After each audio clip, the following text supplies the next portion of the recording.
योगी आदित्यनाथ कार्यक्रम में शामिल हुए हैं और कार्यक्रम को संबोधित कर रहे हैं। उत्तर प्रदेश खेल सचिव श्री सुहास एलवाई जी, निदेशक खेल श्री डॉक्टर आरपी सिंह जी,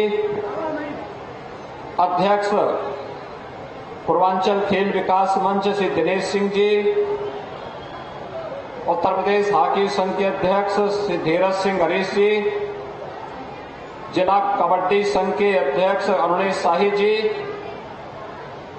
आज के इस कार्यक्रम में उपस्थित सभी खेल प्रेमी संघ, खेल प्रेमी और उपस्थित सभी प्रतिभागीगण, उपस्थित भाइयों बहनों,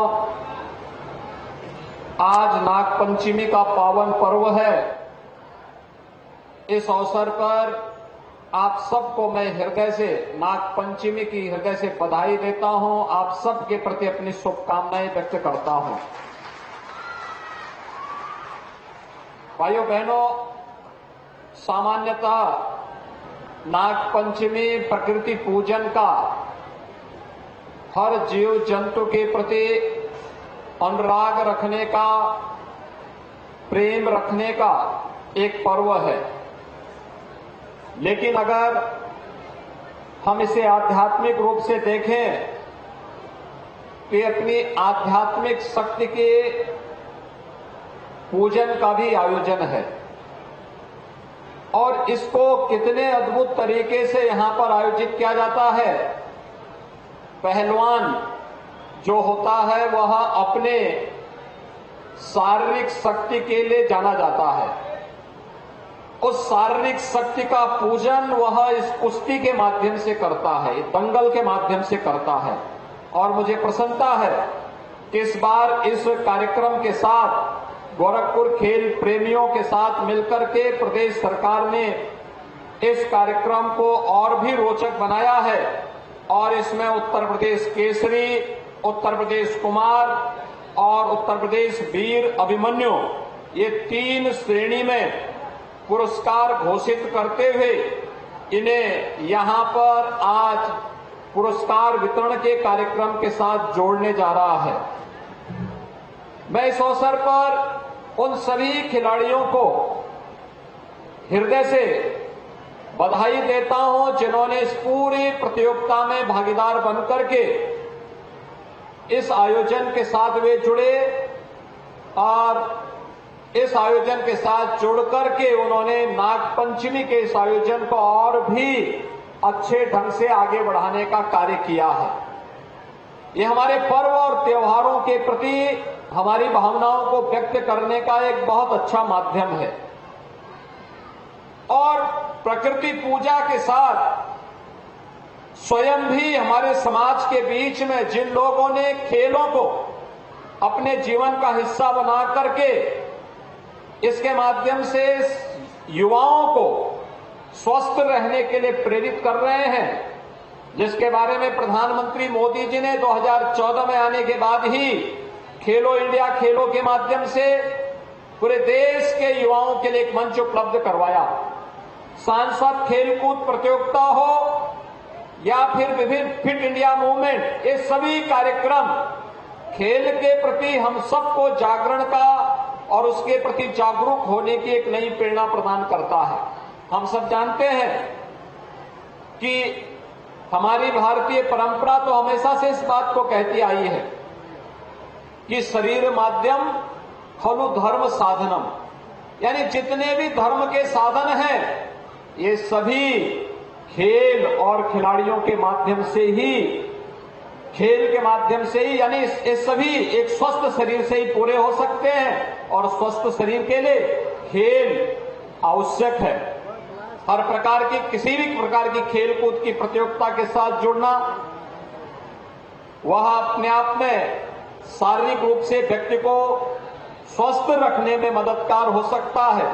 और आपने देखा होगा यहां पर उत्तर प्रदेश सरकार के जो खेल और युवा कल्याण विभाग के सचिव हैं वे स्वयं ही ओलंपिक के मेडल विजेता हैं। उन्होंने ओलंपिक में अभी 2020 के ओलंपिक में भी मेडल जीता है और एक ऐसा व्यक्ति विभाग का सचिव होकर के आईएएस की परीक्षा पास की, फिर उसके बाद खेलों के साथ जुड़ करके खिलाड़ियों को प्रोत्साहित करने का कार्य कर रहे हैं। प्रदेश सरकार ने भारत सरकार के साथ मिलकर के अनेक आयोजन किए हैं और खासतौर पर प्रदेश के अंदर खेलकूद की गतिविधियों को आगे बढ़ाने के लिए वर्तमान में अंतर्राष्ट्रीय स्टेडियम प्रदेश में 2 हैं और स्टेडियम 77 हैं।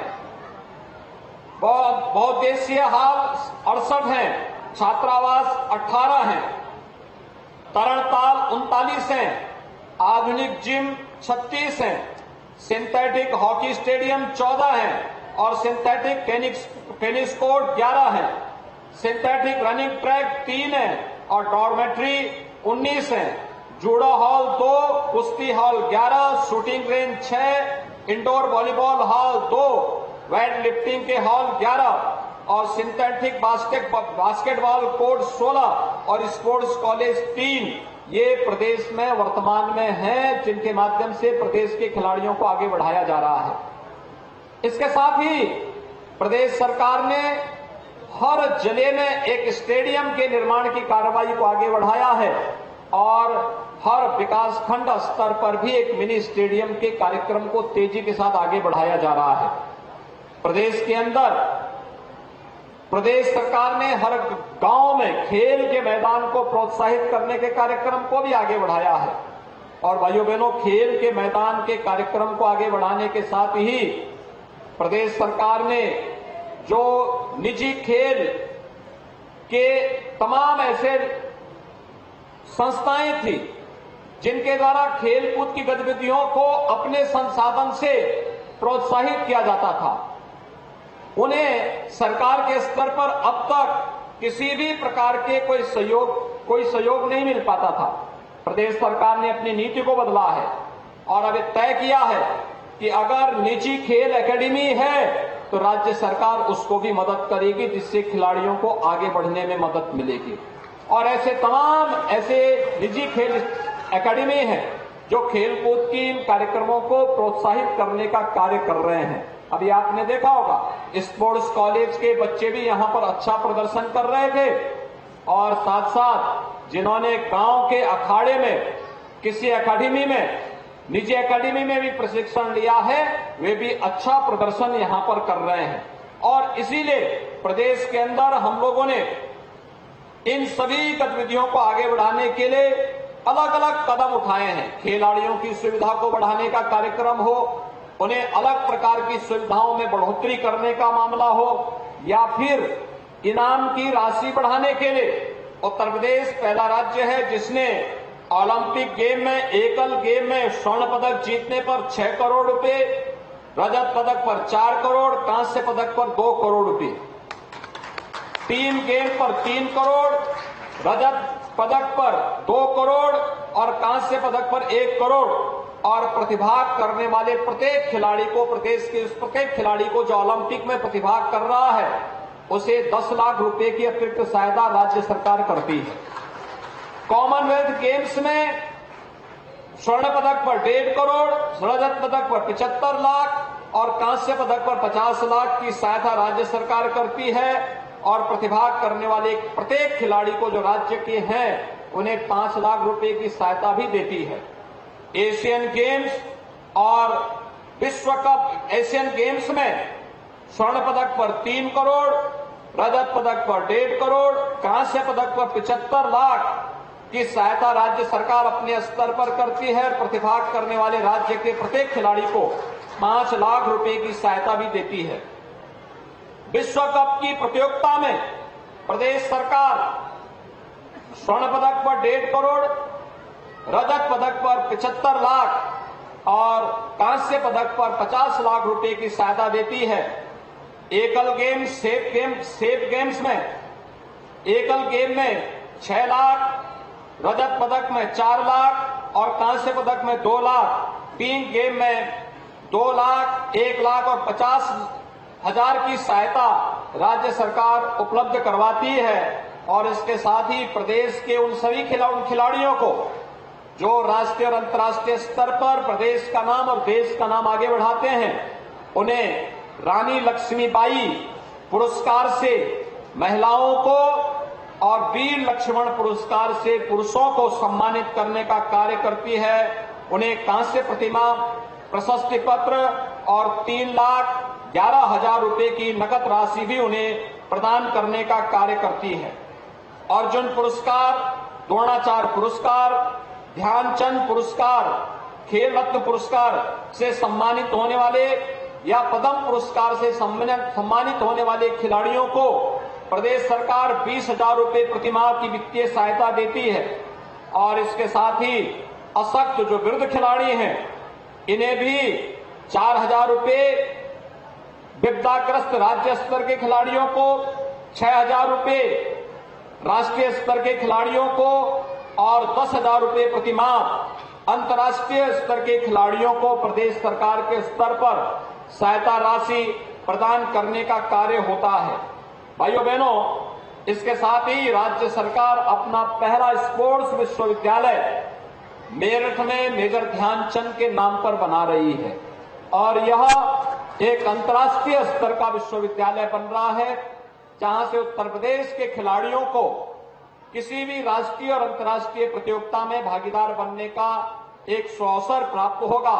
आज के इस अवसर पर एक बार फिर से जब यहां पे नागपंचमी के इस अवसर पर यह कार्यक्रम हो रहा है, इस कार्यक्रम में आज उत्तर प्रदेश केसरी, उत्तर प्रदेश कुमार और वीर अभिमन्यु का चयन होगा।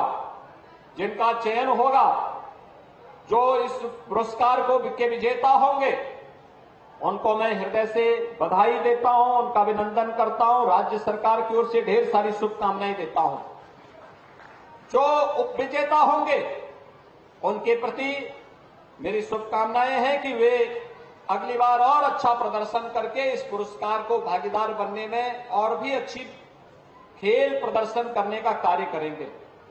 आपके खेल प्रदर्शन को देख करके हमारे सांसद रवि किशन की भी इच्छा हो रही थी कुश्ती लड़ने की, वो कह रहे थे, लेकिन उनके जोड़ेदार कालीबाड़ी के बाबा स्वयं बीमार पड़ने का बहाना करके भाग गए,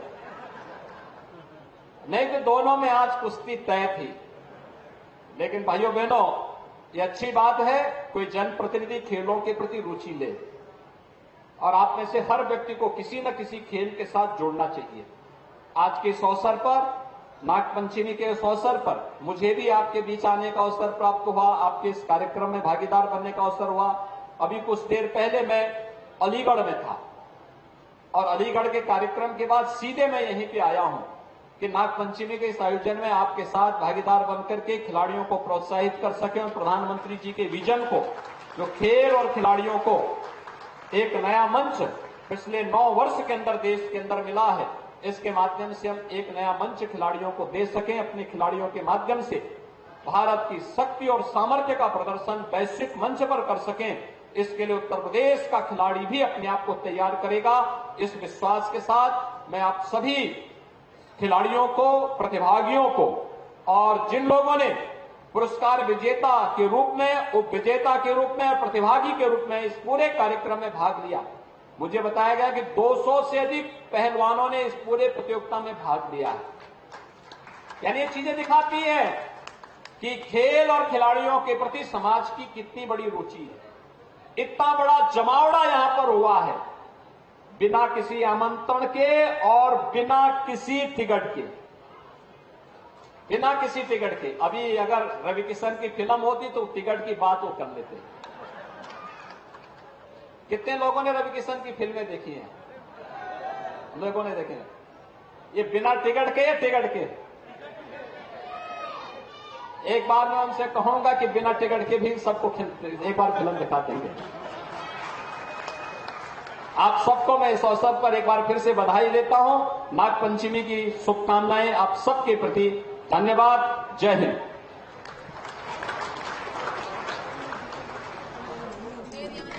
तो गोरखपुर से सीएम योगी आदित्यनाथ को आप सुन रहे थे, कुश्ती विजेताओं को सम्मानित करते हुए नजर आए। तो तमाम बड़ी बातों का जिक्र किया कि किस तरह से उनके कार्यकाल में सरकार लगातार खिलाड़ियों के लिए कदम उठा रही है, किस तरह से उनके तो विकास हो और लगातार उनके लिए जो प्रयास है वो किए जा रहे। तो सीएम योगी आदित्यनाथ को आप सुन रहे थे, जहां तमाम बड़ी बातों का जिक्र करते हुए सीएम योगी आदित्यनाथ नजर आए। कुश्ती के विजेताओं का सम्मान उन्होंने किया। तो साथ ही ओलंपिक में सिल्वर जीतने पर 3 करोड़ का इनाम सीएम योगी आदित्यनाथ ने बताया। उन्होंने कहा हमारा युवा किसी से कम नहीं है।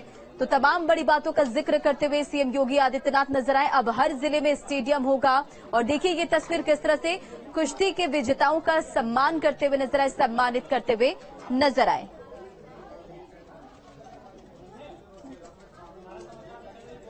देखिए ये तस्वीर सीएम योगी आदित्यनाथ की मौजूदगी। आपको बताते चले 2 दिवसीय प्रतियोगिता का आयोजन किया गया था, जिसका समापन हो गया।